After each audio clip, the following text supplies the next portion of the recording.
Movie का start hostel की building से होता है, जहां 3 बच्चे हॉस्टल के जू में क्रोकोडाइल को देखने आए थे। लेकिन इनमें से एक बच्चा क्रोकोडाइल का अंडा उठा लेता है। तभी वहां पर एक अलार्म बजने लगता है। ये तीनों यहाँ से भागते हैं। 2 बच्चे तो बाहर निकल गए थे, लेकिन एक बच्चा क्रोकोडाइल के हाथ लग जाता है, जिसे क्रोकोडाइल ने खा लिया था। फिर मूवी में काफी सालों बाद दिखाया जाता है जब ये बच्चे बड़े हो गए थे। टिम्मी अपनी वाइफ लूसी के साथ अपने पुराने घर आता है, जहाँ वो लूसी को अपनी माँ की बातें बता रहा था। टिम्मी को अभी भी अपने फ्रेंड के ड्रीम आते हैं। टिम्मी की अपनी मीट की फैक्ट्री है, जहाँ लॉर्ड, रसल, सीजर और स्टैन सब काम करते हैं। लूसी अपनी मेट के साथ सीजर से मीट लेने आती है। बागी टिम्मी का बेस्ट फ्रेंड था, जो इनसे मिलने आता है। बागी इनको अपने बेटे रावी से मिलवाता है। टिम्मी अपने डॉग के साथ नदी पर सैर के लिए आता है, लेकिन इसे ऐसा फील होता है कि जैसे नदी में कुछ हो। वही टिम्मी का डॉग गुम हो जाता है। लूसी, बागी ये सब मिलकर इसे काफी ढूंढ रहे थे, लेकिन उसका कुछ पता नहीं चलता। दूसरी तरफ स्टैन को दिखाया जाता है, जिसने घर में बहुत सारे जानवर मुख्तलिफ बॉक्स के अंदर रखे हुए थे। टिम्मी को लॉर्ड और उसका फ्रेंड रसल नदी पर मछलियां पकड़ने को कहता है, लेकिन टिम्मी ने जाने से इनकार कर दिया था। दूसरी तरफ लूसी अपने स्कूल के बच्चों के साथ नदी पर घूमने के लिए जाती है। सभी बच्चे नदी पर एंजॉय कर रहे थे, लेकिन रावी को नदी के पास से क्रोकोडाइल का दांत मिलता है। लूसी इसे ढूंढते हुए नदी के किनारे पर आती है। वो इसे काफी डांट रही थी कि तुम बताए बगैर यहाँ पर क्यों आए। इसी नदी के दूसरी साइड पर लॉर्ड और रसल बैठे बातें कर रहे थे। ये स्कूल के फंक्शन में आते हैं, जहाँ बच्चे परफॉर्म कर रहे थे। टिम्मी को अपने फ्रेंड का ख्याल आता है। टिम्मी और बागी हॉल से बाहर आ गए थे। फिर बागी टिम्मी को क्रोकोडाइल का दांत दिखाता है, जिसे टिम्मी देखकर हैरान था। रात में ये सारे एक बार में मस्ती करते हैं। वहीं टिम्मी और लूसी भी आए थे। स्टैंड से मिलता है। ऐसे लग रहा था कि जैसे दोनों के बीच में रिलेशन ठीक ना हो। वो इसे दांत दिखाता है और कहता है कि डैड ने कहा था कि तुम क्रोकोडाइल को जू में छोड़ आए थे। इस पर स्टैंड इसे कहता है कि तुम्हारे डैड को फैक्ट्री मेरे नाम करनी चाहिए थी और बेहतर होगा कि तुम यहाँ से लौट जाओ। ऐसे लग रहा था कि स्टैंड टिम्मी को पसंद नहीं करता। बाहर लूसी, जो टिम्मी का वेट कर रही थी, वो यहाँ से चली जाती है। अब ये सारे फ्रेंड रात में बाहर एंजॉय करने के लिए जाते हैं। वहीं टिम्मी ने काफी दारू पिया था। उसकी गाड़ी भी नदी के पास खराब हो जाती है।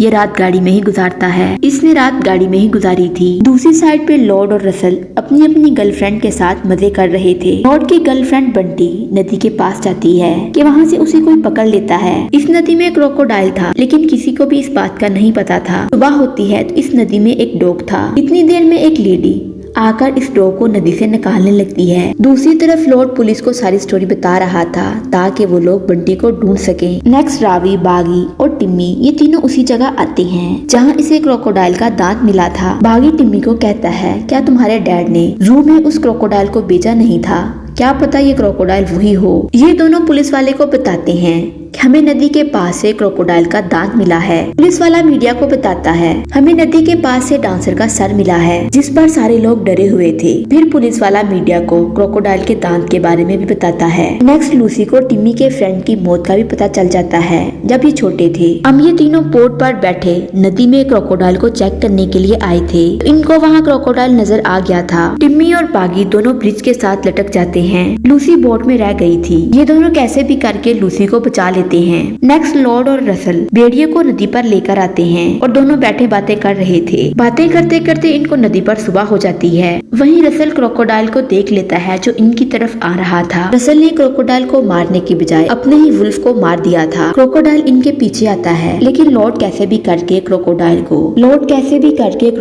को आयरन की सलाख मारकर मार देता है। ये दोनों बड़ी खुशी से इस क्रोकोडाइल को अपने साथ अपने लोगों के पास लेके आते हैं, जिसे सब बच्चे बूढ़े देखकर बहुत खुश थे। वहीं दूर खड़ा स्टैंड भी देख रहा था। नेक्स्ट नदी पर एक आदमी बहुत सारे इंसानी पार्ट फेंक देता है। यहाँ ये बात पता चलती है कि बंटी मरी नहीं थी, बल्कि इसे भी सीजर ने पकड़ा हुआ था। सीजर लोगों को पकड़कर इनका मीट सप्लाई करता था। ये बात किसी को नहीं पता थी। वहाँ बहुत सारे लोगों की बॉडीज पड़ी थी। बंटी को काटने की तैयारी कर रहा था। बंटी कैसे भी करके होश में आ जाती है और यहाँ से भागती है, वो बचते बचाते। टिम्मी लॉर्ड को फोन करता है, जो बार में दारू से धुंध पड़े थे। इन लोगों को न्यूज में बंटी के बारे में पता चलता है कि बंटी घर आ गई है। इसकी कंडीशन काफी खराब थी। नेक्स्ट लॉर्ड टिम्मी से सॉरी करने के लिए आता है। क्योंकि ये लोग समझ रहे थे कि शायद बंटी को टिम्मी ने कुछ किया है। अब टिम्मी लॉर्ड और रसल को फैक्ट्री पर काम करने से मना कर देता है। दूसरी तरफ सीजर इंसानों का मीट काट रहा था। लूसी बंटी से पूछती है कि तुम्हारे साथ ऐसा किसने किया। बंटी अपने हाथ के इशारे से सीजर का बताती है। टिम्मी और बागी होटल में बैठे खाना खा रहे थे।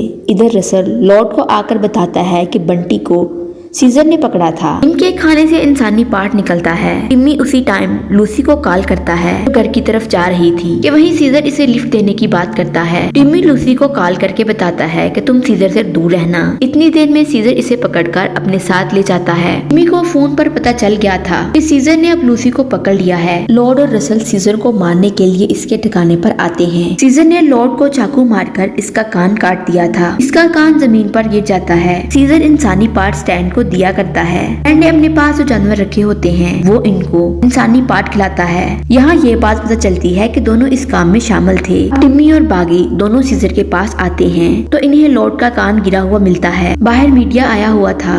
टिम्मी इन सबको बता देता है कि यह सब सीजर ने किया है। नेक्स्ट लॉर्ड और रसल को काटने के लिए सीजर और स्टैंड ने बांधा हुआ था। अब दूसरी तरफ शहर के सारे लोग इन लोगों को मारने के लिए आ रहे थे। टिम्मी और बागी भी बोट पर बैठकर सीजर के ठिकाने पर आते हैं जहाँ इसने इन तीनों को रखा हुआ था। सीजर और स्टैंड इनको अब नदी के पास ले आए थे। वहीं क्रोकोडाइल पानी में था। ऐसे लग रहा था कि जैसे वो इनकी तरफ आ रहा हो। इधर टिम्मी और बागी स्टैंड से आकर लड़ते हैं। वहीं टिम्मी चाकू मारकर स्टैंड का पांव जख्मी कर देता है जिस पर वो काफी चिल्लाता है। अब टिम्मी सीजर के पीछे भाग रहा था जिसने सीजर को मारकर बोट पर गिरा दिया था। इधर स्टैंड नदी में से गुजरता है। लॉर्ड और रसल होश में आ जाते हैं। क्रोकोडाइल इनको खाने के लिए आता है लेकिन वहीं वो स्टैंड को खाने के लिए चला गया था क्योंकि ये नदी में था। रसल ये देखकर खुश होता है कि हम बच गए हैं। आखिर में सारे लोग स्टैंड को मरता हुआ देख रहे थे जिसे क्रोकोडाइल ने खा लिया था। फिर दिखाया जाता है कि सब सेट हो जाता है। लूसी और टिम्मी एक साथ एंजॉय करते हैं और लॉर्ड अपने फ्रेंड के साथ बार में मजे कर रहा था। तो मूवी का एंड हो जाता है। वीडियो अच्छी लगे चैनल को लाइक शेयर एंड सब्सक्राइब जरूर करें और बेल के आइकॉन को लाजमी प्रेस करें ताकि हमारी हर आने वाली वीडियो का नोटिफिकेशन आप तक पहुंच सके।